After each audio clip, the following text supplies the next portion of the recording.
नमस्कार दर्शकों, मेरा नाम है गौरव अग्रवाल और अपनी ग्राउंड रिपोर्ट में आज मैं पूछने आया हूं एक और बेहद संजीदा सवाल। क्या देश का मुसलमान बुलडोजर की इस कार्रवाई को लेकर खौफ में है? क्या उसके जहन में इसको लेकर कुछ बड़े सवाल हैं? आप समझ गए होंगे कि इस वक्त मैं दिल्ली के तुर्कमान गेट पर हूं, जहां मेरे ठीक पीछे आप देख सकते हैं पीला पंजा फैज़-ए-इलाही मस्जिद के बगल में बने अतिक्रमण को हटा रहा है। एमसीडी का कहना है कि यहां पर जो अतिक्रमण है हम केवल उसको हटा रहे हैं, मस्जिद पर कोई कार्रवाई नहीं कर रहे, हम मस्जिद को नहीं तोड़ रहे। लेकिन चाहे वो एसटी हसन हो, चाहे असदुद्दीन ओवैसी हो, चाहे इलाके के लोग हों, उन सब का मानना है कि ये मस्जिद को टारगेट करके कार्रवाई की जा रही है। वो कह रहे हैं कि ये संपत्ति दिल्ली वक्फ बोर्ड की है और इसको दिल्ली वक्फ बोर्ड, इस जमीन को वक्फ किया गया है और इस पर इस मस्जिद का या इलाके के लोगों का हक है, मुस्लिम धर्म के लोगों का हक है। और ये उस वक्त भी बहुत अफवाह फैल गई कि मस्जिद तोड़ी जा रही है जब 6 से 7 जनवरी की दरमियानी रात यहाँ पर बुलडोजर पहुंचे कार्रवाई के लिए और यहाँ पर पथराव हुआ। पुलिस को आंसू गैस के गोले दागने पड़े, कुछ लोगों को गिरफ्तार किया गया है, कुछ लोगों की अभी तलाश की जा रही है। सवाल यह है कि क्या वाकई ये एक तरफा कार्रवाई है या फिर कुछ लोगों को राजनीति के लिए प्रयोग किया जा रहा है, खासकर मुस्लिम समुदाय के लोगों को। क्या उनको यहां पर अंधेरे में रखा जा रहा है? क्या उनको नहीं बताया जा रहा कि यह कानूनी कार्रवाई है और इसमें उनको कोई अड़चन नहीं डालनी चाहिए? क्या सोचते हैं वो, उनका क्या मानना है? आइए कोशिश करेंगे उन्हीं के जहन को टटोलने की, उनसे बात करने की अपनी इस ग्राउंड रिपोर्ट में। ये मोहब्बत का शहर है। सिर्फ ये देश में एक माहौल बनाया जा रहा है मुद्दों को भटकाने के लिए, ताकि युवा रोजगार न मांगे, शिक्षा की बात ना हो, अच्छे स्वास्थ्य की बात ना हो। एक्चुअल में आज एजुकेशन की जब बात होती है तो मंदिर की बात होती है, जब रोजगार की बात होती है तो मंदिर की बात होती है। क्या नाम हुआ आपका? मेरा नाम आसिफ अहमद अंसारी है। आपका क्या नाम हुआ सर? अब्दुल सत्तार नाम है जी। अब्दुल जी ये बताइए, जो तुर्कमान गेट पे जो मस्जिद के बगल में अतिक्रमण हटाने की कार्रवाई चल रही है, तो जो बुलडोजर चल रहा है उसको देखकर आपके जहन में क्या आता है? देखिए, पहली बात तो मेरे जहन में ये है, ये जो इन्होंने इसको हटाया है, किसी गरीब का भला हो रहा था। 20,000 रुपये और 25,000 रुपये पे ये अपना वहाँ पे शादी ब्याह करके निकल जाते थे और एक उसमें वो चल रहे थे जो 50% की छूट पे टेस्ट होते थे। अब आप खुद अंदाज़ा लगाइए ये क्या हुआ है। किसी गरीब का भला हो रहा था, उसको रोका गया है। आसिफ, आपका भी यही मानना है? देखिए, मेरा मानना ये है कि अतिक्रमण जो है अतिक्रमण है।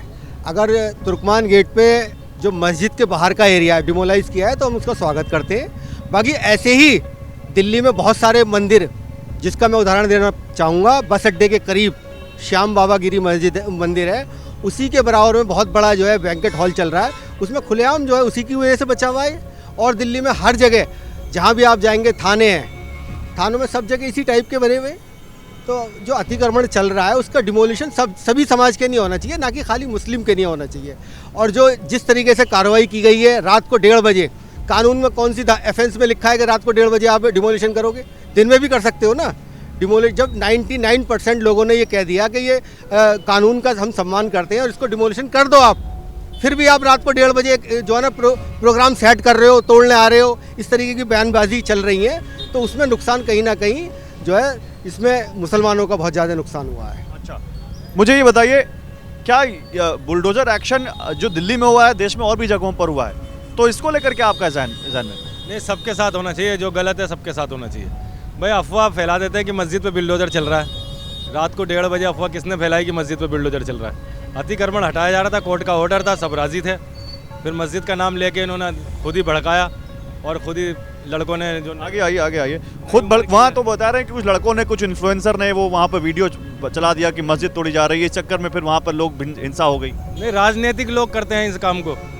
जितने भी नेता हैं, चाहे मुसलमान के हैं चाहे वो हिंदू धर्म के हैं, मगर वो जब प्रोपगंडा फैलाते हैं ना मस्जिद तोड़ी जा रही है, अब मस्जिद पे तो आँच आई नहीं है, अतिक्रमण हटाया गया। अब कितने लड़के हैं जो बेचारे बंद होंगे, अब जिन पे मुकदमे लगे जाएंगे, उनका अफसोस ज़्यादा है। तो किसने उनका यूज़ किया? नेताओं ने। एक नेता पहुंचे थे समाजवादी पार्टी के, उनके ऊपर भी आरोप लग रहा है। हाँ, नेताओं ने किसी कोई पहुँचा हो या नहीं पहुँचा हो, हम तो थे नहीं वहाँ पे, मगर राजनीति के है सारा मामला। आगे आइए, तुर्कमान गेट के पास जो मस्जिद है फैज़-ए-इलाही, जिसके आसपास अतिक्रमण हटाया जा रहा है, जो बुलडोजर चल रहा है उस पर एक आम मुसलमान का क्या सोचना है? असल में क्या है कि अतिक्रमण तो कहीं भी हो, मस्जिद हो, मंदिर हो, गुरुद्वारा हो या कोई भी पूजा स्थल हो, वो तो अवैध निर्माण से हटना चाहिए। तो ये जायज़ है कार्रवाई? हाँ बिल्कुल चाहिए। लेकिन ये तो कह रहे हैं कि केवल एक पर्टिकुलर धर्म को टारगेट किया जा रहा है। देखिए, एक धर्म की बात मैंने इसलिए की, जो इस PIL दाखिल कर रहा है हाई कोर्ट में जाके प्रीत सिरोही, वो सिर्फ अकेले एक मुस्लिम समुदाय को टारगेट कर रहा है। उससे कहो ना कि जो इलीगल जगह जो अतिक्रमण सब समाज ने कर रखी है वहाँ भी जाके करे, वो क्यों नहीं करता? सिर्फ अकेले एक आदमी मुस्लिम को टारगेट कर रहा है, कहीं ना कहीं उसके दिल में जो है मुसलमानों के खिलाफ एक माहौल बना हुआ है। तो मेरी आपसे, आपके चैनल से दरख्वास्त है कि प्रीत सिरोही से कहें कि जी जो बाबागिरी मंदिर है उसके बराबर में जो बैंक्वेट हॉल चल रहा है उसको बंद कराए ना, उस पर PIL दाखिल करे। लेकिन कार्रवाई तो कानूनी है ना, कानून के तहत हो रही। कानून को किसने बताया? कानून को तो प्रीत सिरोही ने ही बताया, उसी के उसमें जो है ना ये काम हुआ है। तो क्या कह रहे हैं आप? वो उसका सेफ इंडिया फाउंडेशन है, जो भी जिस नाम से भी उसकी संस्था है, तो सबको लेकर काम करना चाहिए उसको। जितने भी अवैध निर्माण हैं या जो अतिक्रमण हैं, चाहे वो कोई भी हो, मैं पहले भी इस बात को कह रहा था, प्रीत सिरोही को जो है जहाँ भी ये सिस्टम है अवैध निर्माण हुए में है या जगह घिरी भी हैं या नहीं, लेकिन अगर किसी शख्स ने, आप चलिए किसी का नाम ले रहे ना ले, किसी शख्स ने अगर कहीं कोई आवेदन दिया तो मामला हाई कोर्ट तक गया, हाई कोर्ट ने भी स्टे नहीं दिया, तो ये तो उसमें गैर कानूनी क्या है? नहीं, मैं गैर कानूनी नहीं कह रहा, मैं तो प्रीत सिरोही के बारे में कह रहा हूँ कि उसको सबके बारे में करना चाहिए। खाली आसिफ भाई ने जो कहा वो बात कहीं तक ठीक है, क्यों खाली वो एक कम्युनिटी को लेके ही जो है वो ये काम कर रहा है। मैं तो उसको कहूँगा कि सभी को करना चाहिए, जितने भी अवैध निर्माण हुए में हैं। या मैं इसी बात को पहले भी आप कुछ बोलना चाहेंगे? आप बताइए फिर, तो आगे क्या होना चाहिए? आगे कुछ नहीं होना चाहिए, सब पे कार्रवाई होनी चाहिए। जो मंदिर रोडों पे बने हुए उन्हें भी तोड़ना चाहिए, जो मस्जिद रोडों पे बनी हुई उन्हें भी तोड़ो। जब तोड़ रहा हो तो सब तोड़ो लेन से। एक पे क्यों कर रहा है? वो बड़े बाल वाला आदमी है, वो हमारे कब्रिस्तान, मुस्तफाबाद के कब्रिस्तान पे भी लगाया उसने, एक इंटरव्यू में आया था। तो क्या मतलब टारगेट किया जा रहा है, आप ये कह रहे हो? कर रहा है वो, खाली वो टारगेट कर वो या कोई और नहीं, उसके पीछे कोई होगा, सपोर्टर तो है ही कोई ना कोई, अकेले के बस की बात तो है नहीं। इतना जिगरा तो वो रखता नहीं है, सही है, इतना जिगरा नहीं है उसके अंदर। वो तो कार में बैठ जाता है, वीडियो बनाता है। नहीं, बात एक आदमी की नहीं है, बात ये है कि बड़े बड़े नेता वसुद्दीन ओवैसी आ गए, ST हसन आ गए, उधर नबी वो आ गए जो समाजवादी पार्टी के सांसद हैं, वो ये कह रहे हैं कि मुस्लिमों को टारगेट करने के लिए सब हो रहा है। नहीं, मुस्लिमों को टारगेट करा जा रहा है, ये हकीकत है। मुस्लिमों को तो टारगेट, हर मुस्लिम मुजरिम है इस देश में। ऐसा लग रहा है कि अब मुस्लिम जो करेगा वो गलत है और जो दूसरे धर्म का करेगा वो सही है। उसको कोई, अब कितने लोग गालियाँ बक रहे हैं, कितने लोग हुजूर को गालियाँ बक रहे हैं, कितने लोग बाई पोस्ट आके कह रहा है तलवारें काटो इन्हें, इनको घरों में से निकाल के मारो। उनको तो आपको क्या कर लेंगे? आपको लग रहा है ऐसे लोगों पे कार्रवाई नहीं हो रही? नहीं हो रही, दिखावा हो रहा है खाली। बस जमानत कर देते हैं, बेल दे देते हैं, उनको छोड़ देते हैं फिर वापस। भाई बेल हो गई उनकी, वापस छोड़ दिया उन्हें।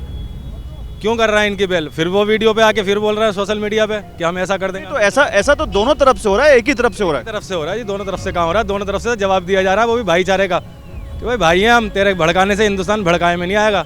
ये मोहब्बत का शहर है, इस मोहब्बत से बरकरार है। हिंदू मुस्लिम सिख ईसाई सब साथ में रहते हैं यहाँ पे शुरू से।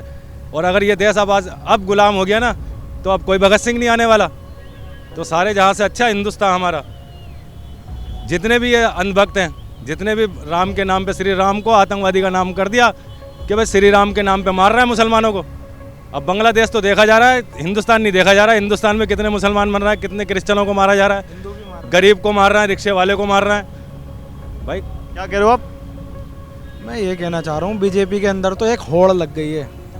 उसमें यह है कि जो जितना मुसलमानों को गाली देगा, जो जितना मुसलमानों पर अत्याचार कराएगा, उतने उसे उच्च दर्जे का हिंदू और देशभक्त माना जाएगा। बल्कि ये देश जब आज़ादी के टाइम पे 1947 में ये देश की आज़ादी हुई थी, बड़ी देश की क्रांति हुई थी, बड़े बड़े आंदोलन महात्मा गांधी जी ने करे थे, हिंदू मुस्लिम सिख ईसाई सब ने मिलकर देश की आज़ादी लड़ी थी।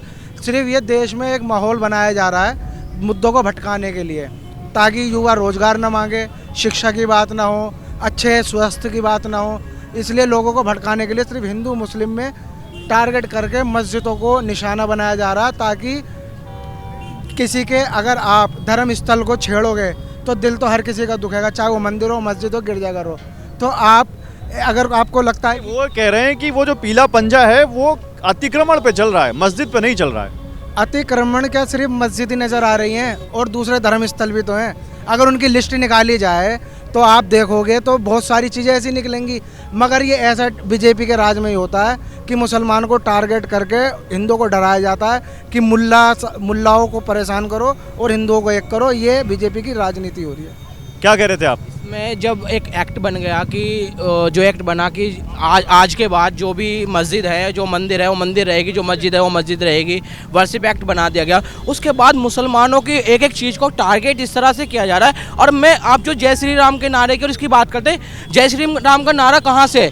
नारा था जय सीताराम, उसको इन्होंने जय श्री राम कर दिया। अब जय श्री राम का नारा नहीं है, अब है जय जय श्री राम का नारा। इसको इन्होंने एक नारे को इस तरह का एक भयानक नारा बना दिया कि जिस तरह की ये कोई आतंक का नाम जो है ना, वो कहते हैं कि आतंक का नाम बाबू खां। तो हिंदुओं ने इसको जय श्री राम को एक आतंक का नाम बना दिया है कि जय श्री राम नहीं, अब जय जय श्री राम है। और दूसरी बात, जब चीज़ों की चीज़ होती हैं, आप मस्जिद की बात करो, बाबरी मस्जिद उसमें इंक्लूड नहीं थी, आपने बाबरी मस्जिद आस्था के नाम पे ले ली, हमने कोई उसके लिए आपसे कोई नहीं किया, लेकिन उसके बाद आप उस तरह की चीज़ें कर रहे हैं। आपका नाम क्या है? मेरा नाम सुहेल अंसारी। सुहेल भाई, ये मुझे बताइए, लेकिन वो तो मामला ये वाला जो अभी तुर्कमान गेट का, ये हाई कोर्ट तक गया और हाई कोर्ट ने स्टे लगाने से मना कर दिया।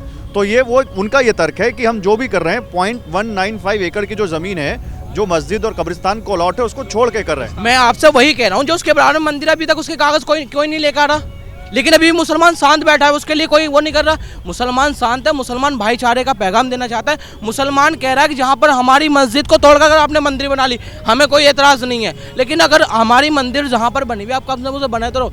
मैं देख रहा हूँ अभी सारी चीज़ों को हम देखते हुए आ रहे हैं, सारी चीज़ एक्चुअल में। आज एजुकेशन की जब बात होती है तो मंदिर की बात होती है, जब रोजगार की बात होती है तो मंदिर की बात होती है, जब जिस चीज़ की भी जब भी हम मतलब युवा की बात करें तो मंदिर आ गई, बलात्कार की बात करें तो मंदिर आ गई, नौकरी मांगे तो मंदिर आ गई। पहले क्या था? पहले भी मंदिर तो आज भी मंदिर है, क्योंकि बीजेपी के पास कोई नहीं। और जो भी शख्स वो ये कहते हैं कि गुजरात में हमने जब डेवलपमेंट किया तो बहुत सारे मंदिर तोड़े, बनारस में हमने बहुत सारे मंदिर तोड़े जब हमने काशी विश्वनाथ का एक्सपेंशन किया। आज बात आ रही है कि वृंदावन में भी बहुत सारे मंदिर टूट सकते हैं, तो ये गिनाते हैं उस चीज़ को। मेरा ये मानना है कि जो पॉइंट उठाए जाते हैं ना, ये मुद्दों को दबाने के लिए उठाए जाते हैं। जैसे कि मध्य प्रदेश के अंदर अभी पानी का इशू चल रहा है, जिसमें 16 लोगों की जान चली गई। उस न्यूज़ को दबाने के लिए, उस बात को दबाने के लिए तुर्कमान गेट का मुद्दा उठा दिया गया। मेरा ये मानना है कि जब भी कोई बीजेपी के ऊपर उंगली उठती है, जैसे अंकिता भंडारी का केस हो गया, अब उसकी कोई चर्चा नहीं कर रहा, अब चर्चा हो रही सिर्फ तुर्कमान गेट की। एक पर्टिकुलर पॉइंट दिया जाता है कि भाई ये मुद्दा हाईलाइट ना हो, तो इसलिए ये वाला मुद्दा उठा लो, क्योंकि धर्म का मामला है। और हमारे हिंदुस्तान के अंदर धर्म के लिए तो जान भी दे सकते हैं लोग बाग, चाहे उन्हें खाने को कुछ ना मिले, उन्हें धर्म के लिए लड़ना है। चाहे धर्म के लिए नमाज पढ़ने कोई ना जा रहा हो, मंदिर के अंदर पूजा करने कोई ना जा रहा हो, लेकिन भाई धर्म की बात आ गई, चलो। अरे भाई मुद्दों को ध्यान रखो। 16 जान चली गई, उनकी क्या अहमियत रखी? 2 लाख रुपए। आप बताइए, तुर्कमान गेट के पास जो मस्जिद के पास अतिक्रमण हटाने की कार्रवाई हुई है, ये सही है या इसके पीछे आपका कुछ और व्यू है? नहीं, देखिए, जैसे दिल्ली में जैसे ये लोग मज़ार और मस्जिद के आसपास का जितना भी अतिक्रमण हटा रहे हैं ये लोग, तो ऐसे ही मैं तो कहता हूँ सरकार दोनों पहलुओं को बराबर देखे। मस्जिद और मंदिर, धर्मशाला, इन्हें भी देखे। जब मस्जिद के आसपास अतिक्रमण है तो मंदिरों के पास भी है। मैं चाहता हूँ सरकार है ना, तो एक तरफा कार्रवाई ना करे, सारी तरफ देखे, जितने अतिक्रमण है उन्हें हटाए। हम ये नहीं कह रहे कि मस्जिद के आसपास, भाई उससे जो सफाई हुई है वहाँ अच्छा हुआ है। जो अतिक्रमण जो लगा रखा उन्होंने, आज से 50 साल पहले भी वहाँ बिल्डोजर चला था कांग्रेस 73 में। कांग्रेस के वो थे संजय गांधी, तो जब वो वहाँ घूमने आए थे तो उन्होंने देखा था कि यहाँ बड़ा मामला है। एक पब्लिक पैलेस जो है, जो जिसे लोग दर्शनी देखने आते हैं, जैसे लाल किला है, जामा मस्जिद है, ऐसे लोग पब्लिक देखने आते हैं, और उसी के चारों तरफ गंदगी के ढेर कर रखे हैं लोगों ने, तो उसे साफ़ करे, धार्मिक स्थल को ना छेड़े। और इसमें भी ऐसा ही हुआ है कि धार्मिक स्थल को छेड़ा नहीं गया, जो उसके आसपास जो जगह थी उसको खाली किया गया है। आप थोड़ा इधर आइए, अदनान थोड़ा आप इधर आइए। आप ये बताइए, ये कह रहे हैं उसमें कोई दिक्कत नहीं है, आपका भी मानना है या कुछ और लोग जैसे कह रहे हैं कि नहीं टारगेट करके ये किया गया? नहीं, दरअसल बात है कि अगर ऐसा कोई फैसला किया जा रहा है ना, तो दोनों तरफा किया जाए। काफ़ी सारे मंदिर भी ऐसी जगहों पर बने हुए हैं जहाँ पर पहले कुछ और हुआ करता था, लेकिन पहले अब वहाँ पर मंदिर मौजूद हैं, तो उसके भी खिलाफ, अगर उसके भी हित में अगर कुछ किया जाता है, हम नहीं चाहते कि हमें मस्जिद ही दो या मंदिर ही दो, हमें कुछ ऐसी चीज़ें दो जो नॉर्मल इंसान को सपोर्ट कर सके, जैसे हॉस्पिटल है, स्कूल है। लेकिन ये गवर्नमेंट जो है, ये ना हॉस्पिटल की तरफ कोई ध्यान देती है, ना स्कूल की तरफ कोई ध्यान देती है, ये लोगों को पढ़ाना ही नहीं चाहती, ये सिर्फ मंदिर और मस्जिद तक सीमित रह गई है। तो इसमें फिर ये कुछ लोग कह रहे हैं कि जो पीला पंजा है, जो बुलडोज़र है, ये एक अलग कल्चर आ गया है और ये केवल टारगेट किया जा रहा है एक मुस्लिम समुदाय को। ये देखिए पीला पंजा, ये तो एक मतलब एक समुदाय को दहशत बिठाने वाली बात है। इसकी दहशत है? ये दहशत कुछ नहीं है इसकी। अब मान लो किसी के मकान, मेरा मकान है, उस पर आके मान लो अगर मैं कोई अपराध कर देता हूँ तो सीधा मेरे मकान को तोड़ दिया जाए, ऐसा नहीं होना चाहिए ना।